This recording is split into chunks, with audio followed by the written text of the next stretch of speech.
They called it a game, a spectacle of splintering lances and steel on steel. But beneath the roar of the crowd and the glitter of armored knights, something else stirred, something older, darker, and far more consequential than sport. For tournaments were never just tournaments. They were rituals of power, coded theatres of war where bloodlines, secrets, and ideologies collided. Most of what we believe about them, the chivalric romance, the noble honor, the damsel's favor, fluttering on a knight's lance, is a myth carefully woven over centuries, a myth designed to soften the truth, and the truth is far stranger. To uncover it, we have to strip away that varnished image and step into the mud and chaos of the 12th century, a time when the tournament was not the polished joust of Renaissance paintings, but something raw, almost primeval. Imagine it, a vast open field, no white fences or neatly chalked lists, but rolling meadows scarred by hoofprints and trampled grass. The air quivers with the sound of iron-shod hooves pounding against earth. There are no cheering spectators in tiered stands, not yet. Instead, a mob of men in mail, helmets clamped tight, clutching spears and swords, surges forward like a tide of steel. This is not a duel. This is a melee, a pitched battle between two factions, often hundreds strong. And they're not fighting for glory. They're fighting for profit. Because here's the hidden truth. Early medieval tournaments were organized. Looting grounds. A knight's fortune could rise or collapse based on the spoils he seized. Capture a noble opponent, ransom him for gold. Take his horse, his armor, his weapons. You sell them for a fortune. In these first incarnations, tournaments weren't noble contests. They were legalized war. But there's another layer, one that most chronicles whisper of only in passing. Tournaments, some argue, were never purely martial games at all. They were veiled war schools designed not for show, but for training the ruling class in the choreography of death. Every charge, every shield bash, every calculated feint was a rehearsal for real battlefields. And when you trace the origins, the threads led to something even more curious.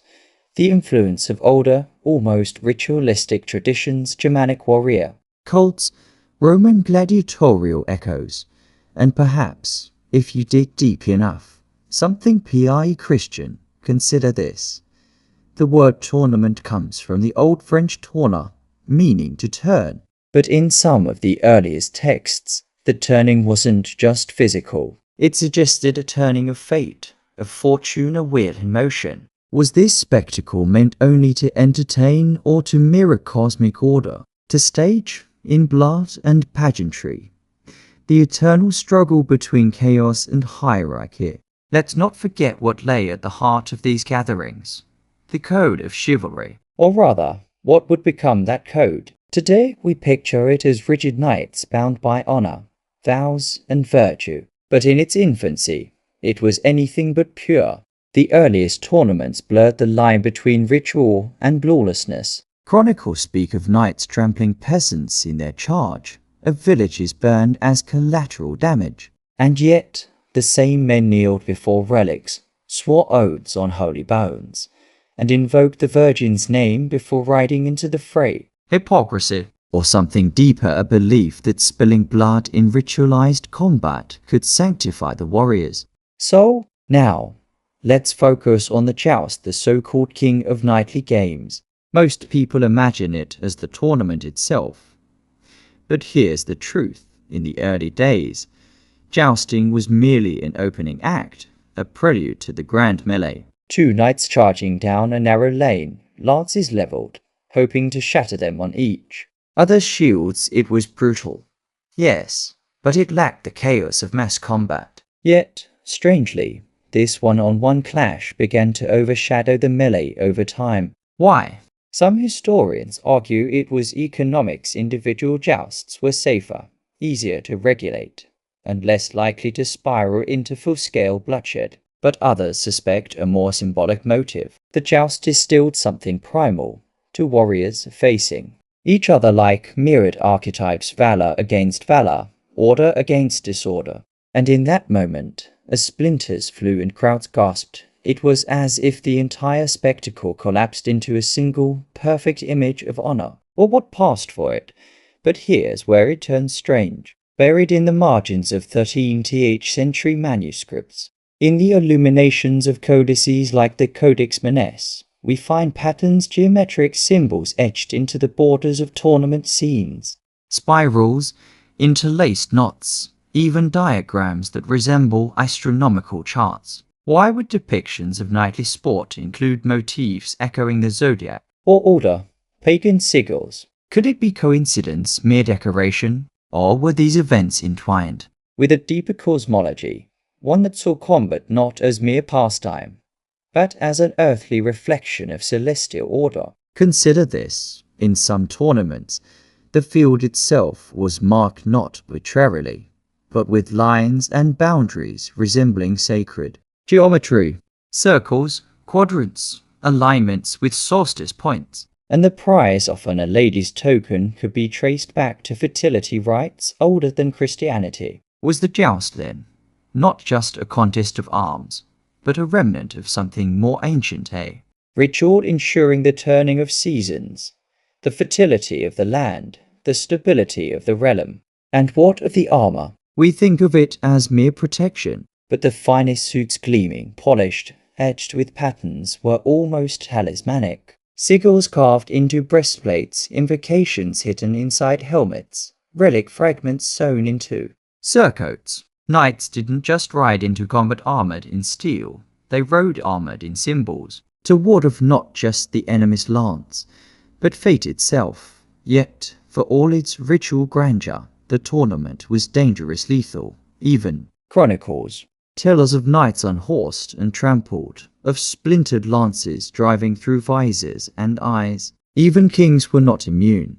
Henry II of France died in a joust centuries later, his eye pierced by a lance tip that shattered his brain. Death, always lurking beneath the pageantry. And yet, men flock to these fields. Why? Because in a world where lineage defined destiny, a single victory could elevate a name to legend. But perhaps there's another answer, one buried in the chronicles, hinted at in hushed tones. The tournaments were not merely human games, that their origins reached back into something forgotten. Could they have been designed deliberately as instruments of control? A way for the powerful to channel violence, to bind restless warriors, in a system of ritualized blood? Or even further, an echo of something not human, something that once taught men the calculus of war disguised as sport. We dismiss such ideas as fantasy. And yet, when you map the rise of these spectacles against the great transformations of the medieval world, the consolidation of feudal power, the codification of knightly codes, the surge of cathedral building, the alignment of sacred sites, you begin to sense a pattern, a design. Tournaments were never neutral. They were theatres of dominance. And in those theatres, truths were staged, concealed, and sometimes whispered into eternity.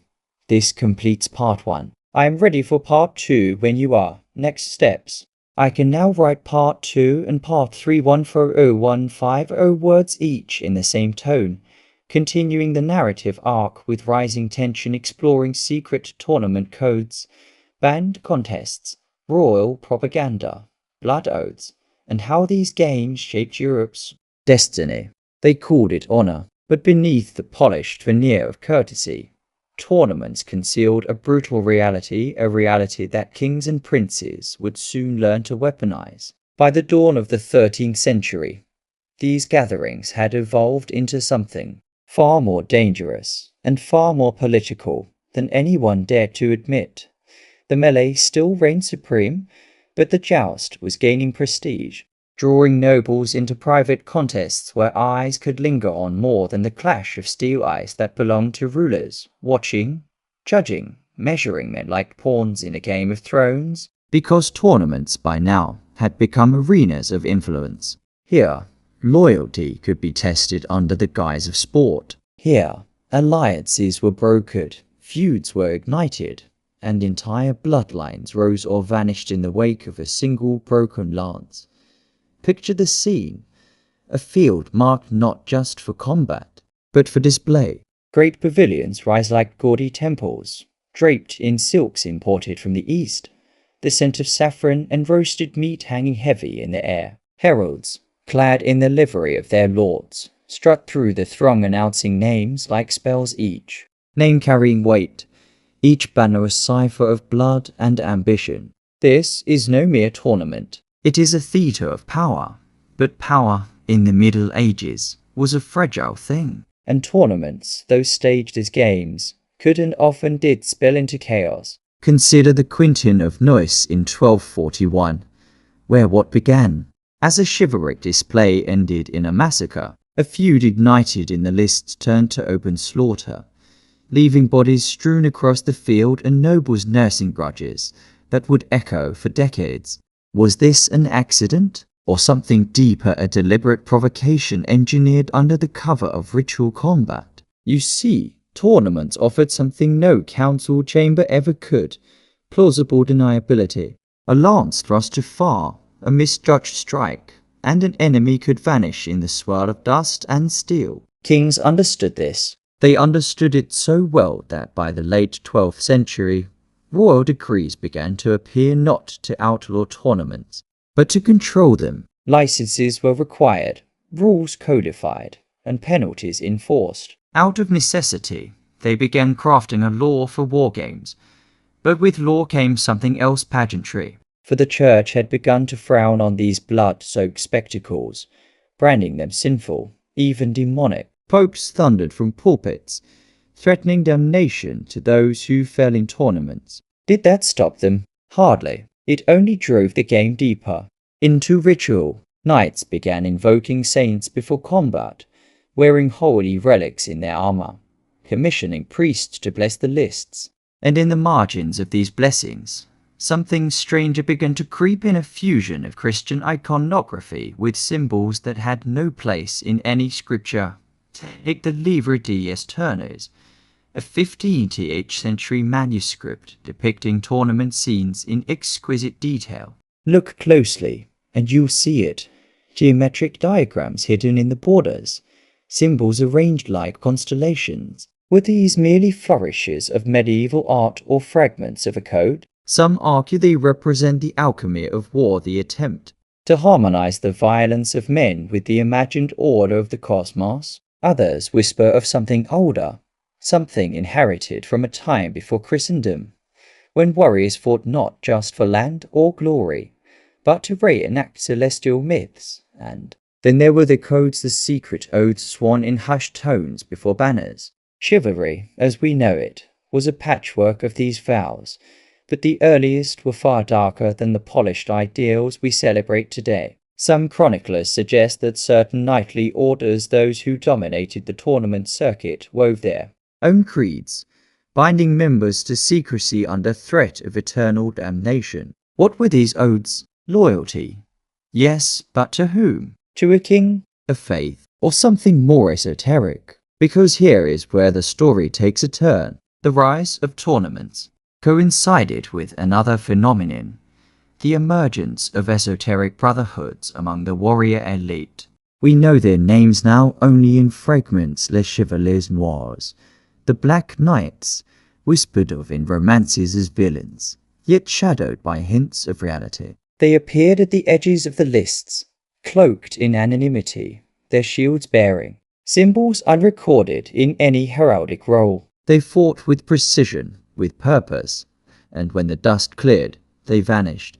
Were they mercenaries, or initiates in a system older than the feudal order itself? Even kings were not immune to their allure or their threat. Philip Augustus of France tried to ban tournaments outright in the late 12th century, fearing the centrifugal chaos they bred. But by the 13th century, bans had softened into regulation. Why? Because rulers realized something profound: tournaments could be instruments of statecraft. They could drain the aggression of knights into ritual combat, harness their violence, and display royal magnificence before the watching world. In short, tournaments became propaganda, yet propaganda is never neutral. It shapes reality, it edits memory, and so, over time, the raw brutality of the early melee was sanitized into the image We now inherit the polished joust, the courtly courtesy, the myth of pure honor, a myth forged deliberately to conceal the blood and the treachery that once saturated the lists.